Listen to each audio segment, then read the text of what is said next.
Hello lovebirds, welcome back to my channel. Happy Monday. Hope everyone is doing alright. So in today's video I'm going to be doing something exciting. I've always loved incorporating non-makeup materials into makeup. So for today's video I'm going to showcase how I created custom-made lashes using a feather. If you're interested, then please keep on watching. So I'm starting off with my brows done and with a very thin layer of foundation on. Now I'm not going to be doing anything else to the skin before I have finished the eye look. So let's get into that. For my brows I used soap brows and then aqua color to fill in all of the gaps. I've used a black kohl pencil to lay down my very first layer of eyeshadow. Now I really love to work with cream products because one, they blend out really well, and if you're smart and using a waterproof pencil, you don't have to worry about anything disappearing, creasing, or flaking off for the rest of the day. For that base I used Nabla Cupid's Arrow in Arrow number 4. I like to pack on the kohl pencil from the lashes and then going slowly upwards using downward motions with a flat eyeshadow brush. And with a clean blender brush, I blend out the upper edges of the eyeshadow. Also, don't forget to pack it on right in the inner corners of the eye. Now it's time to get started on our falsies. I'm going in with a ostrich feather or a false ostrich feather. I don't know, I got this in a PR package once and I thought it could be useful for makeup, so I kept it. So I'm going for a quite fluttery, quite long false lash because I want all of the feathers to stay upright, and these aren't the most sturdy of feathers, so I want something that will be able to keep everything going upwards. I used So Hollywood by Anastasia Beverly Hills as my base. Now while the lashes are still in that package and really nice and spread out, I apply a thin layer of lash glue to make sure that I can stick all of my feathers right in there. Then, taking the feather, I grab a bunch from the base, I tear them off, then holding them in a cluster, I cut them to the length that I want. Now it will take you a bit of time to lay every feather in the right direction. You want to follow the direction of the lash that you've chosen. Then you want to go from a bigger cluster on the outer corners to a sparser one in the inner corner.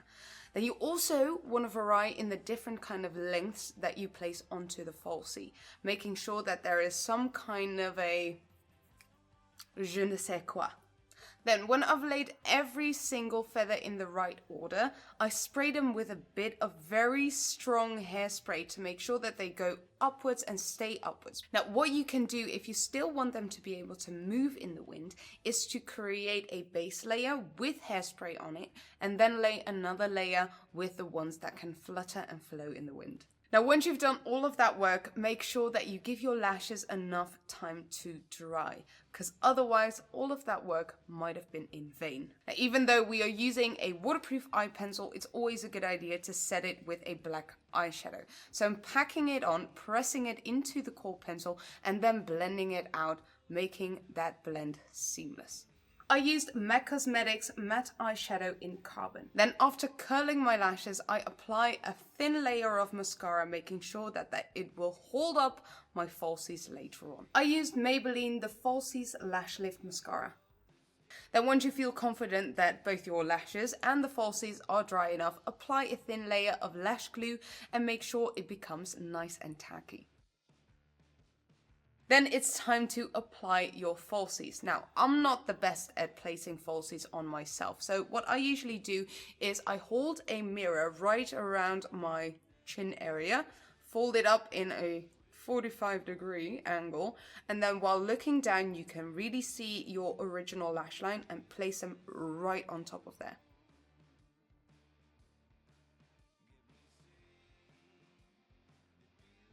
Then it's time to finish the skin. So I go in with a very high covering foundation and perfect what I wanted to perfect. For foundation, I went in with Juvia's Place Eye and Magic Foundation in 610 CEBU.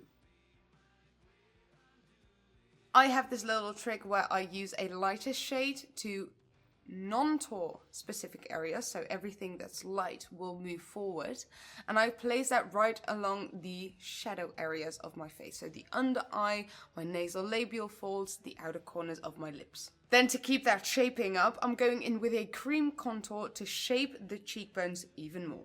I used UOMA Beauty Double Take in White Pearl. And if you want, you can also place it along the jawline, underneath the bottom lip to give it a more fuller effect. I always like to go in with a little bit of contouring on my temple and then the tip of the nose. Then to accentuate the cheekbones, I'm going in with a cream blush. I use a Rituel de Fille Color Nectar Pigment Balm in Snapdragon and placing that a little higher on the cheekbone. Now sometimes shine can look like sweat in specific areas, so we want to cancel that out. I usually take a little bit on the under eye area, then right along the nose and the nasal labial folds. Then finishing off with a cream highlighter and placing that all over the high points of the face.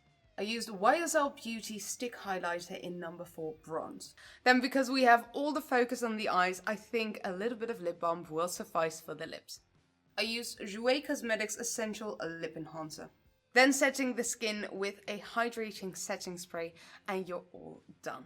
Well, there you have it, lovebirds, how to create these wicked looking falsies. If you have any questions about products, then please check the description box. If you have any other questions, then please pop them down below. Thank you so much for being here and I hope to see you next time. Bye!